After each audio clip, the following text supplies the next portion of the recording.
The EV revolution in our beloved auto industry is changing everything. And right at the heart of that is the battery supplier. No longer just a parts supplier, but a key component in the supply chain that's shaping innovation, that's shaping how we do business in this industry, that's shaping culture. We hear about these gigafactories. What even is a gigafactory? And how do you lead a gigafactory? Certainly not something that can be led by the model of command and control that we have operated in this business for decades. No, no, no. No longer will you have a leader in a gigafactory that has to operate with technology, thousands of people operating at scale. No, we need leaders in that environment who inspire, who connect people, who build trust, who know how to build a culture that can indeed handle and nurture the rate of change and technology that we desperately need in this industry. And so today, I am thrilled to bring on the show the leader of a battery gigafactory. In fact, not one, but two of the world's largest battery gigafactories. Please welcome to the show Allan Swan, president of Panasonic North America. Allan, welcome to the show. Thank you, Jan. Great to be here. It's great to have you. Allan, solve a mystery for us, please. What even is a gigafactory? It's a huge factory with lots of robots and lots of people. They are gigantic, but they produce over 2 billion batteries a year, billion, B for billion, and they make 70 batteries a second. If you add all that up, that's about 500,000 cars. It's unbelievable. We talk gigawatt because each battery is basically a kilowatt. And as you add that up, you have to move to gigawatt. And right now in Nevada, over 40 gigawatt is produced. And when we get Kansas fully up and running, it'll be greater than 30 gigawatt and heading to a higher number. Wow. Yeah. Now, Nevada, how many people working in Nevada? About 4,500 people, 24/7, 365 days a year. We do not stop ever. And then in Kansas, we've currently got about 1,200, and that'll move itself up to about 4,000 by the end of 2026. That's a lot of people. It's a lot of people, but it's great because it gives American people great jobs in a brand new industry, which is what is exciting about being here in America with those kind of gigafactories. So you've got tremendous size, you've got unbelievable throughput, you've got people operating at scale. Mm-hmm. I mean, I can't imagine the culture and the leadership that you need to pull that off. And obviously we're going to get into that. Yeah. But I have a simple question for you. How does a Scotsman end up running a gigafactory? And for those who are listening and are thinking, wait a minute, there's an accent there. As most of my listeners know, I am Welsh and you are indeed Scottish. Scottish, yes. So how does that happen, Allan? How did you get here to this role? Well, a little bit of quick story for you. I actually worked in aerospace. I actually worked for Rolls-Royce, who made aero engines or who make aero engines. And I got seconded over to America for a 2-year contract back in 2007. I really liked it, so we stayed much longer than that, and I was enjoying myself. I was over in Indianapolis. It was really cool. I was senior vice president. I ran operations, really enjoyed myself, and I got an opportunity to go to the Wild West in Nevada and join the Gigafactory there with Panasonic and to support our customer. And I looked at it, I thought about it, I went there, and my wife thought it was crazy, but I love a challenge. And for me, I was never going to be in a position when I retired to look back and thought I should have tried this. So I left Rolls-Royce after many, many years and found myself in the Gigafactory in Nevada thinking about how to support that particular customer and how to support 4,500 people, like you said, and grow a Gigafactory. And the challenge has been amazing, and I absolutely have had the time of my life for the last 7 years. Wow, that's incredible. Yeah. Now, when I looked at your LinkedIn profile, you see the word collaborative, teamwork. It's Smith is all throughout there. It clearly is a part of who you are. But Allan, let's face facts. You worked for Rolls-Royce. You worked for United Technologies at one point. Yes. Not exactly known for the model of authentic leadership, very traditional manufacturing, hard command and control. How did you evolve to be the authentic leader that you are today? Or have you always been that way? And then in which case the question is, how do you survive? So maybe a little bit, to be fair. You kind of get stuck in the culture, so you do tend to play in that particular culture. So when I went over to Panasonic, a couple of things I realized. First of all, Panasonic, Japanese, so very risk averse. Yeah. And more corporate, like a Rolls-Royce, like a United Technologies, etc. And our customer was like a wild child kind of customer. Yeah. So the analogy I use is Panasonic go at 20 miles an hour, our customer goes at 100 miles an hour, and we had to develop and evolve into how we could go maybe 50 or 60 miles an hour. So we had to acknowledge Panasonic's speed, Yes. but we had to acknowledge our customer speed. So I call ourselves the catalyst, and we developed through high performance culture, we developed a way of being able to operate with a customer that's really fast moving and risk taking. Yeah. With a company that we work for that's actually risk averse, and we've figured out a way of doing it, which I'm delighted to share about later on. Yeah, absolutely. Who are you as a leader? How would you describe yourself as a leader? Or how would others describe you as a leader, more importantly? First of all, I would say if you ask people in Rolls-Royce what I do now, and they'd probably be surprised. So I kind of grew into this a little bit. I would say that to you, but I'm very authentic. I love a challenge. I am very resilient. Resilience is my favorite phrase, to be honest with you. And I really, really know. I don't look at KPIs. I look at how we operate with the people. Because if we get the people right, and we get the communication right, and we get working with them right, any KPI in the world will look after itself. That's what I believe in. I agree with you wholeheartedly. Now, there are many listeners out there who are just about having heart palpitations listening to you say that. And I want to make sure that they caught that. Yeah. It's not about the KPIs. It's about the people, and the KPIs take care of themselves. Absolutely, yes. When did you come to that realization and started to display that type of leadership and really believe it in your soul?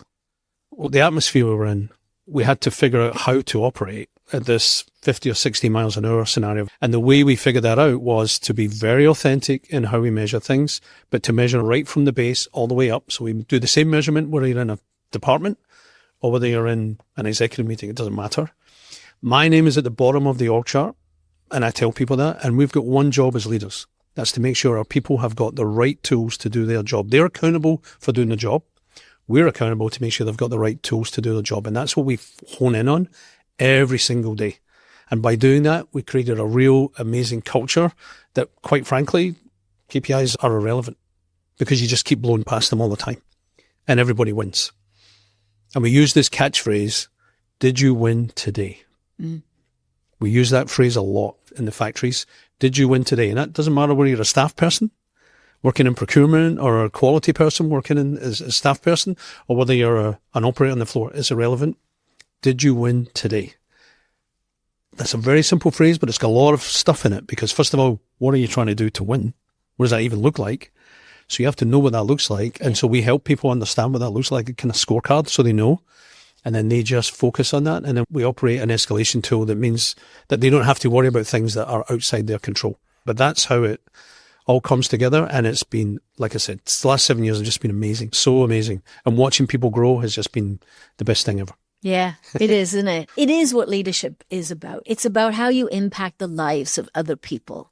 And 100%. I think so many people miss that fact. They think it is about the numbers and about the performance. And yes, of course, we're all running businesses here.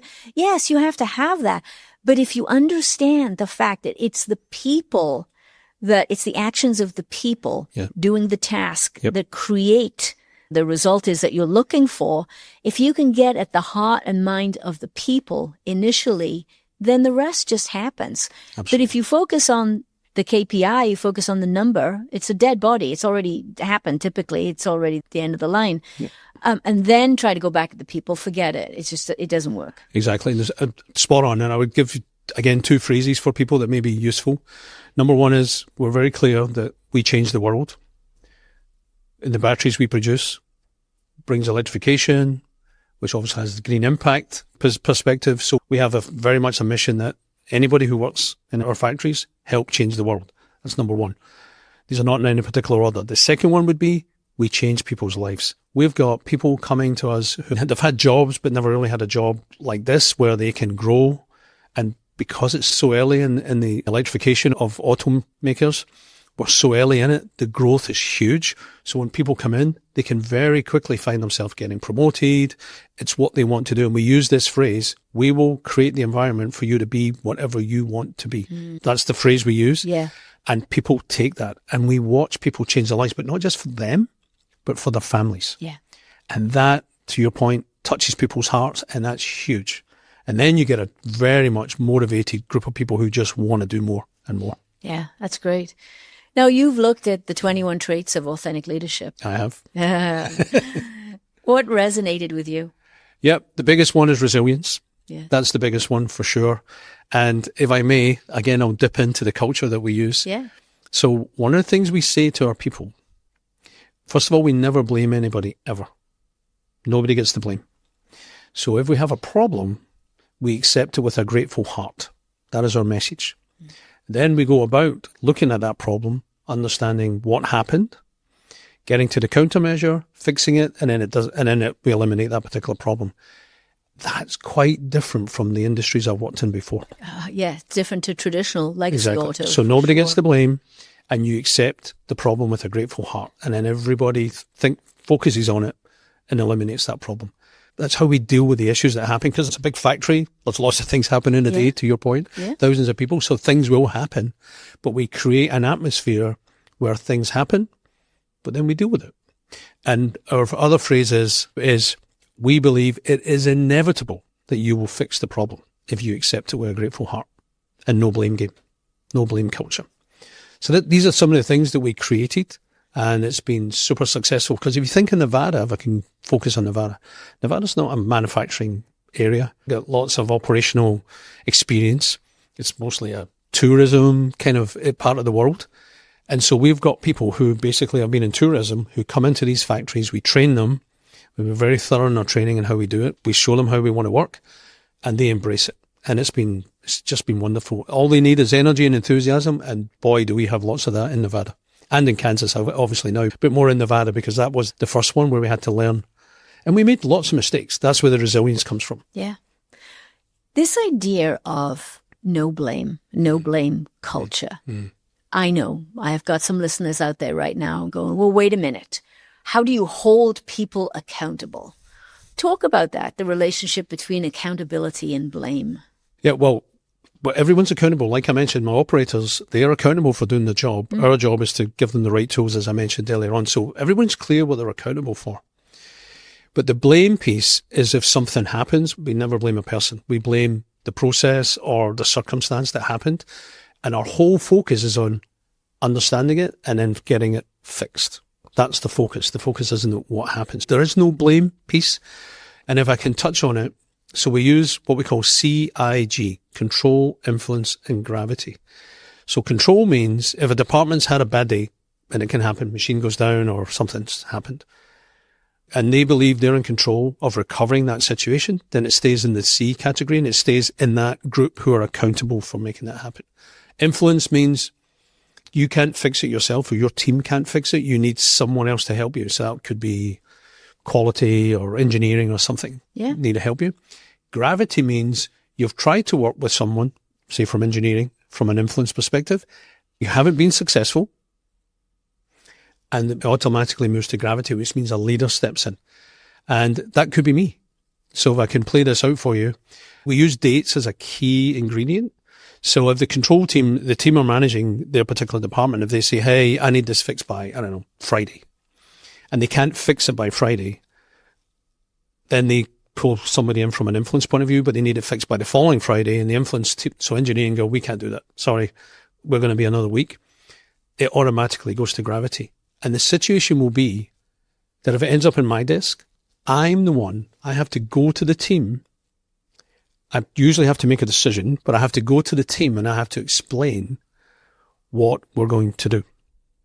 Oh, interesting. So it's really turning it on its head. Oh, yeah, 100%. Instead of the team coming to you, it really is servant leadership. Yes, it is. Yes. You have to go to the team. Yes. And it could end up at my desk. Now, typically, again, for everyone listening, typically what will end up in my desk is somebody needs money in a budget that they don't have, right? So I've got to make a call. Or very typically it's priorities. So the engineering may feel they've got a more higher priority than that particular line. And then I'll have to make that decision. And sometimes I'll actually support the engineering team and say, actually, they do have the higher priority. But the fact that I go down to the line and explain it to the team, everybody's good. They're all cool with it because they understand why we made that decision. And it's up to me. It's my job to explain it. Now, I don't get too many these days because we've obviously been driving it very solidly. So I don't get too many gravities. But when I do, I've got to go on the line. If my EVP gets it, he has to go on the line. If the quality VP gets it, she has to go on the line. So there's all these people who are all accountable. They have to go to that team and explain what happened. And that takes the blame away. Yeah. And we shoulder some of that accountability. So does that help on the accountability? It does. thing? And it takes away the gamesmanship. Exactly. Because so often in automotive, we play games, right? And it's all about shifting blame and hiding the problem. And I don't want to actually tell you about my supplier issue because I'm afraid you're going to judge me that I can't run the supply base and blah, blah, blah. And there's all these games, which is a waste of time and effort. And time and speed is the differentiator. That's what's going to change this industry, is really getting our minds around speed. And these stupid games that we play in the conference rooms not going to get us there. So we talk about speed, and you mentioned the fact that an EV customers can fall into a number of different categories. There are legacy EV customers, and then there are tech startup type customers. And they operate very differently, and some operate at speed and some not so much. So you talked earlier about how you've been able to bring that together within your culture, because you have to deal with all of it. Yes. So how, Allan, how do you do that? Please, what's the secret? First of all, it's authenticity for sure. And it's transparency. I'll give you a quick little story that kind of works quite well, I think. So a major EV maker was with me about a month ago. And their comments were, we're with you, we're working with you, but, you know, your competition is really strong and you have to be careful and you have to look at the pricing and various other things. And I looked at the CEO, he was across the table from me, and I said, well, you know, to be honest with you, I said, you're asking me the wrong question. And he looked at me and I said, what you should be asking me is, does your cost curve match my cost curve? That's the question you should ask. I said, and if it does, we're good. And if my cost curve as a supplier is better than your cost curve, you've just won.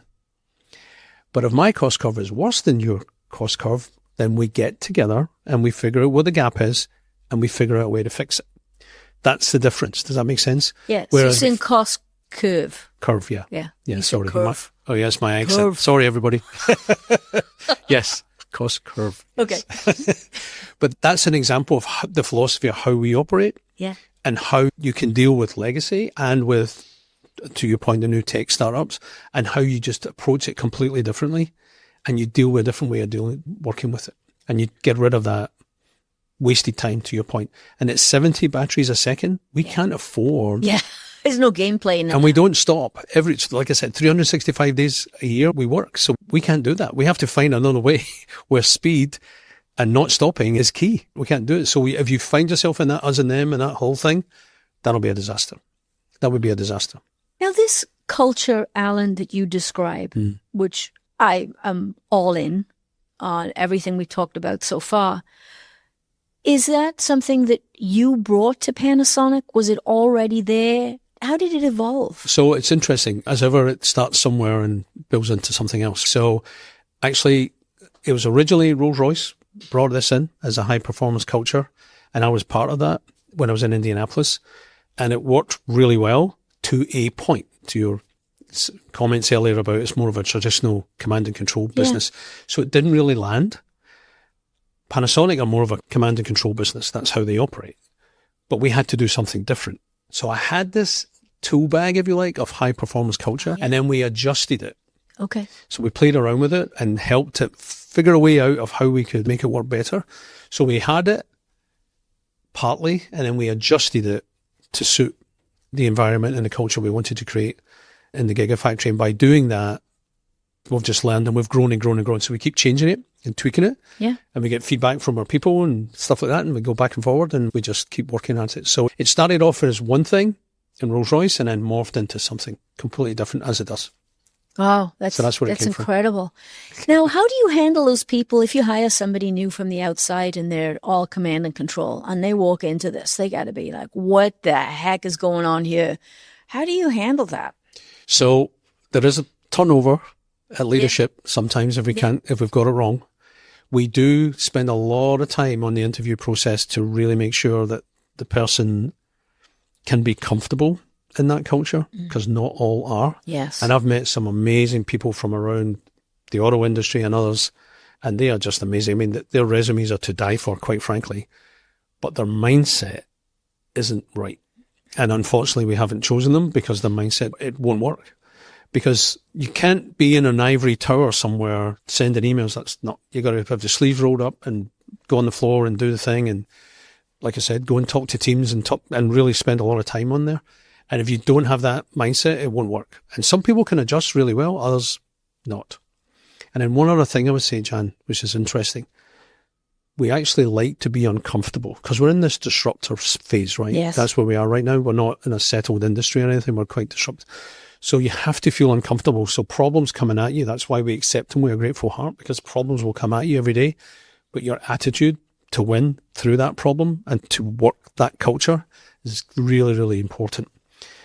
Not everyone has that mindset. My biggest problem right now is trying to find people with the right mindset. It's a problem. So we try and find people who will adjust and morph into something and learn it and willing to learn it. But it does take time. But they got to be open to it. And they got to be open to it 100%. If they're not, then that's a problem. You would reject a candidate who has a stellar resume and operates with more of a command and control mindset and is not going to be a good fit for your culture. Absolutely, yes. Wow. Absolutely is. There was no hesitation in your voice whatsoever. No, can't do it. Can't do it. And I've met many, many people and they've been amazing. They've been absolute like superstars, but their mindset wasn't right. And that won't work. It will not work. It will fail. Yeah. Well, it will destroy the team. It'll destroy the team. I mean, you start to introduce a toxic culture. Right. And so often we talk about those high performers who are toxic players. Unfortunately, yes. And then you see leaders who are reluctant to take the necessary action because they go, oh yeah, but you know, he or she, look at the numbers. Yeah, right. Yeah. Mm-hmm. And I had to take an action based on that many years ago. And it felt good because I knew that I was doing something that was right for the culture. Yeah. And then people open up because they realize, oh wow, you know, now that this person, this command and control micromanager, maniacal, crazy person is gone, I can be who I want to be. And then you see leaders start to come up and thrive and you see their potential. Exactly. So they really strangle the potential of others when you have those people in the organization. Very true. They absolutely do. And one other thing I would add, you're spot on in everything you just said, would be people start to look at you as a leader saying, why aren't you dealing with this? Isn't that true? Yes. So that comes back at you too. So you've got to balance where it's like, okay, this isn't working, and culturally for sure, but then people are looking at you. I'll give you a really simple story here right at the beginning. So we're bringing out this high performance culture, and the listeners are going to love this one because it's so simple, but it defines it. So we're only maybe less than a year in, and we're trying to explain high performance culture, etc. And one of my teams came to see me, the general manager came to see me, and he said, I've got a gravity issue. And I said, what's that? He said, I want a door in a wall. It's not exactly mind-blowing technical stuff. I want a door in the wall. And I said, why? And he said, because my people have to walk around, and it's a 5-minute walk to get out, right? And we use dry rooms and stuff, so you get to take all your uniform off and stuff like that. And I said, wow. He said, yeah. And I said, well, why is it coming to me? Can't you just talk to facilities? And he said, well, we talk to facilities, who is our customer, because we're in their factory, and they can't deal with it and blah, blah, blah. So I took it on. And I was like, okay, we'll leave it with me. It's gravity. You're absolutely correct. So I took it. It took me a month. It wasn't like I got it overnight. It took me a month, and we got the door and we put it in. And I went down and we celebrated. We opened the door. We had a funny kind of door thing. We did the ribbon. Anyway, so we did the door thing. And here's what happened. Number one, people could see that this gravity thing really did work. Yeah. For what would most people would think would be a tedious issue. But to that team, it was really, really important. But for the GM, people were testing the GM and saying, you don't have the authority you think you have because we're asking you for a door and you can't make that happen. And he did, because we got the door in. Yeah. So now the GM, people like, oh, you really can make things happen. So they warmed more to the GM, which is the objective, of course. And we put the door in. Simple story, but it had such an effect, all for a door. But it made such an impact. And of course, the whole factory knew about it, and HPC just took off. And it's always the simple, very simple, small, tedious things, or that people would think are tedious, that actually have the biggest impact. You're absolutely right. It is those small little actions that lead us. You can show somebody that you care, you can build trust, you can build a safe environment for people, and it starts with those little tiny actions. Yes, exactly. Yeah, that's fascinating. Now, we talk about hiring more at a staff level, but let's talk about hiring the thousands and thousands of people that you need. People, like I said, particularly in Nevada, I'll use Nevada, but even in Kansas, actually, they're not familiar. These machines there's bells and whistles everywhere. There's lights everywhere. I mean, they're daunting if you're not familiar in that environment. So what we do with the people is we make sure we have people with the right mindset. First of all, we always talk about mindset with the people, and then we actually get them to go and take a look at what those machines are. And our biggest turnover, attrition, is always in the first 2 months. Okay. Because people come and go, okay, I can't do this. Do you know what I mean? They feel uncomfortable. So we try and get them in the factory, let them see it, get a feel for it, and try and do as much as we can, kind of field work, if you like, before we make that selection with them. And if we get the right people, so it is our responsibility to make sure we help and pick the right people, and people that have real energy and enthusiasm and are willing. Yeah. And I got the sense that you don't look to anybody else. You don't complain that you can't get people. You don't put blame on somebody else, whether it's the location that we're in or it's government support or whatever it is. You don't look to blame anybody else. You see that firmly as your responsibility to find the right people, train them, and get them in the facility. And like you say, make sure they have the right mindset. Right. And I think sometimes that's missing, because I think it's easy for us to say, oh, I can't get people. Oh, woe is me. I can't get people. Oh, they can't pass the drug test. Oh, there's nobody. They want to go and work for this factory down the road that pays $1 more. Oh, woe is me. But that's not you, is it? No, albeit sometimes that happens, right? Sometimes somebody will open up and they'll pay an extra $1 and we'll lose some people. That will happen. So I'm not saying that we're 100% always good. But I'll give you some examples. In Nevada, for example, buses. And so we talk to our people, and there's about a 30-minute drive out to Nevada from Reno Central. And it can be a little bit daunting. So when we talk to the people, some of the people said it'd be really helpful if you could give us some sort of transportation. So we do. So we pay for all these buses, and they go around the small towns in and around the greater Reno area, and they bring them in to the plant. So the person can either walk down if they don't have a vehicle, their own car, or they can take their car to a certain spot and stop and then just jump on the bus. The bus has got Wi-Fi, etc.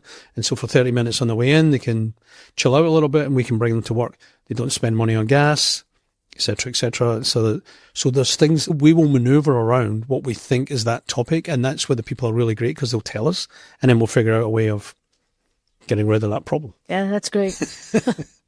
How do you keep all these people inspired with your vision? I mean, you're a very mission-driven company, and energy and sustainability.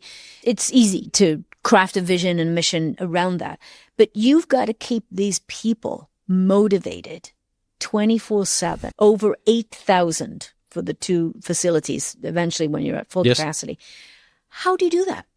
We do lots of celebrating. So like I said, first of all, did you win today is a huge thing. And the team knows whether they've won, because we have this traffic light chart, although we don't do amber, only red or green. Amber we get rid of, because that's a bit of a cop-out, I believe, so we don't use that. But we measure a lot from that perspective. The team know whether they've won or not, no matter what team it is. And then we celebrate a lot. So we do a lot of celebration.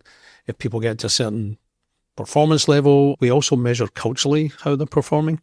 So how well are they operating as a team? So we measure that too. And on that, we do celebrations around that as well. So they get the swag and various other things we do. So we're constantly celebrating. But the biggest thing we do is we say thank you. So you can write a card, a little high performance card. You just write it out and you give it to your colleague and they can get it. We do high 5 points. So if you see someone doing something, but behaviorally that you're really impressed with, there's a set, as ever, there's 4 or 5 or 6 different behaviors. You can send somebody a high five to get points. Points turns into money, etc. So there's a constant rhythm of celebration in and around both factories, actually. So anybody can do it. And it's by watching somebody or seeing somebody or maybe their interaction with you, you can do high five. So there's a constant theme of celebration that's the undercurrent of everything that we do. Kind of like those vouchers you get on Delta where you can a little bit, go to the flight attendant. That exact same process as that. It's the same process.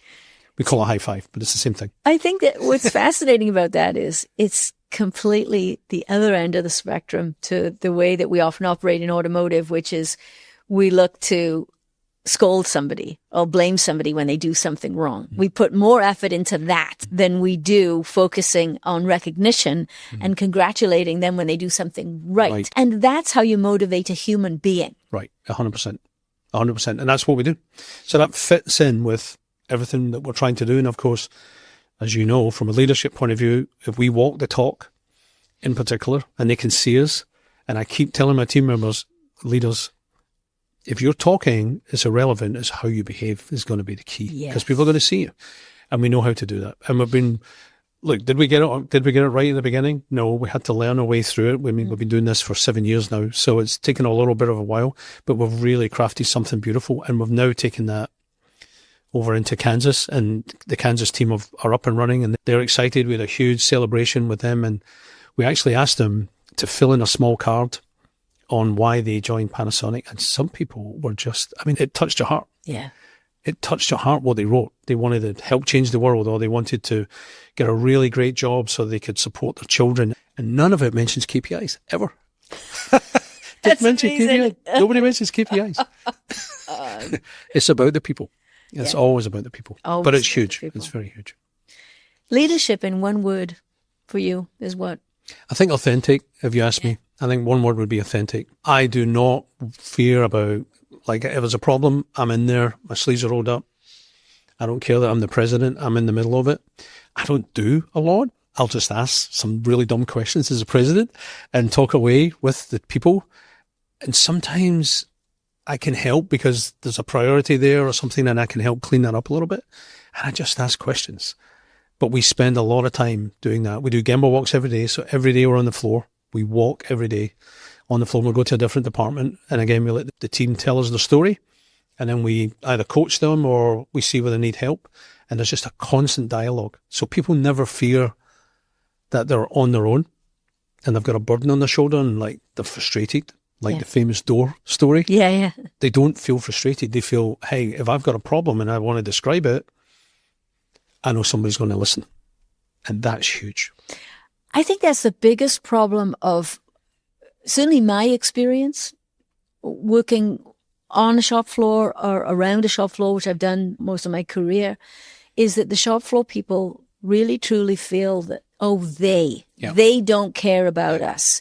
They can never get anything done. They haven't fixed this machine for 6 months. Time and time again, you hear that from the shop floor, but you've really turned that around, it sounds like. Yep, that's what we focus on. Now, do I still have a situation sometimes where there's a machine down longer than it should be? Yes. Yeah. But then it comes to gravity really fast. Yeah. And the beautiful thing about gravity, I know we call it gravity, but the beautiful thing about that escalation is we can see that super fast. We actually had some operators sit in the room in Nevada, actually. And so we measure everything every day. SQCDP, that's what we measure. Safety, quality, delivery, cost, people, every day. And these operators come in and they know in their team meeting that they talk SQCDP. They were pleasantly surprised to see when the executive team get together, they talk SQCDP. It's the same number. It's just an aggregate of the departments, but it's the exact same process. Nothing changes. So the transparency is really easy to see. It is a language, but people are comfortable with that language because we all speak the same language, basically. Yeah. So it really helps. It's really helped. And the thing I can point to, if I may, is safety is the lowest it's ever been. Quality is the best it's ever been. I mean, the quality numbers are off the charts, actually. They're really, really, really good. Our output to our customer, 70 batteries a second. That's a lot of batteries for every second. Yeah. And the team pull it off every day. Every day. So it's just beautiful. There are some other things we do. They get bonuses twice a year. It's other things, but there's a huge celebratory focus as well, which makes it inspiring. Because ultimately, a Gigafactory has no windows. It's 3 floors, very little windows, and you're in a dry room, so you're wearing all the uniform. You got masks on and hairnets on and everything like that. So it's a clean room environment. So it's tough. It's a tough environment. Yeah. So we have to find a way that makes sense for the employee as well as makes sense for what we're trying to achieve. And we think we've found it. It will evolve. It will continue to evolve, which is what makes it kind of exciting. But people love it and it's great. And we get an amazing output and we manage to sell these products to our customers and the customers are happy and therefore it's great. And then the biggest thing for me, Jan, always is we're giving American people jobs in this brand new market. Yes. And that's huge. So right now we're at 8,000. We believe we can get up to 20,000 as the years progress. And that's my dream. My dream is that we get to 20,000 people and we give 20,000 people in America an opportunity to be in this brand new industry and to be successful for them and their families. Yeah. Well, there's no doubt that it'll happen. But I have a question for you. I'm going to take a turn here into the personal realm. Are you ready? Yeah, sure. Okay. So we've been in America for a while. Yes. You and I both. What do you love about American culture? Their can-do attitude is off the charts. Yeah. I mean, off the charts. That's been the most inspiring thing for me, to be honest with you. There is nothing that's impossible. In the UK, you might have that attitude as an individual, but the kind of system around you and stuff like that doesn't allow you to be like that. Here, boom, you can absolutely do that. It's the inspiration and the can-do attitude is off the charts. This is why I love it, to be honest. Yeah. As I look back on my career, I would not have had the career that I've experienced in the UK, certainly back in the 80s, starting in the auto industry, well, in any industry in the UK. As a young woman, I would have never had the opportunities for growth. Now I think it's changed a bit, but I wouldn't have had those opportunities for growth that I've experienced here. And then, like you say, the American psyche that you can do anything, that even in my 50s, that I could walk away from a corporate role and start my own business. People applauded me for that. Yes. Whereas I think back home, people might have said, oh, wait a minute now. 100%. Who do you think you are? Don't get ahead of your skis. Whoa, slow down. Whoa. So yeah, I think it is a tremendous land of opportunity, as they say. Going a little bit more personal. When you walk into that plant in the morning, what's the very first thing that you do? When I walk into the plant? Yep. It's funny, when I walk into the plant, first of all, I've spent a couple of hours before that already doing some stuff. I do journaling work and a few other things, so I'm already in the mindset. But I've always got a smile on my face. Always, when I walk in. And it doesn't matter who I'm meeting, doesn't matter who I'm buying into as I walk in, right? Whoever I meet, doesn't matter. They're always going to get a smile, they're always going to get a hello, they're always going to get, we can do whatever we need to do. That's what they'll get. Yeah. What about when you wake up in the morning? What's the very first thing you do to set yourself up for success for the day? Well, I've got a little bit of a regime that I do in the mornings, to be honest. So 6 to 8, usually 6 to 8 o'clock in the morning approximately. I do some workout, I do some spiritual stuff. I'm actually trying to learn Spanish at the moment and I do journaling. So I get myself in the mindset every morning. So I'm pretty much focused and I never let hundreds of people enter my brain, which means I do not look at my phone during that period. I don't look at it. Yeah. I won't look at my phone. I won't let 100 people enter into my head. I won't let that happen. So I have my own little time where I do some exercise and yoga and various other things. So I got a little regime I do. Yeah, I think that's important. It took me a long time to learn that. I started, you wake up in the morning, what's the first thing you do, right? You look over your phone. And, China's cranking, you get Europe's been up for a while. And you immediately start to feel this obligation to get into those emails and answer them. But you're not ready. Right. You are not ready. That's right. Your heart and your mind are not in the right place. And it took me a while to learn that. But when I started to get some space in the morning, and my mornings routines have changed. I've gone from doing a 5 a.m. workout class. I don't do that anymore. But I work out a little bit later in the morning. It evolves, it changes. But the important thing is to get your head in the right place because you're dealing with people. Yep.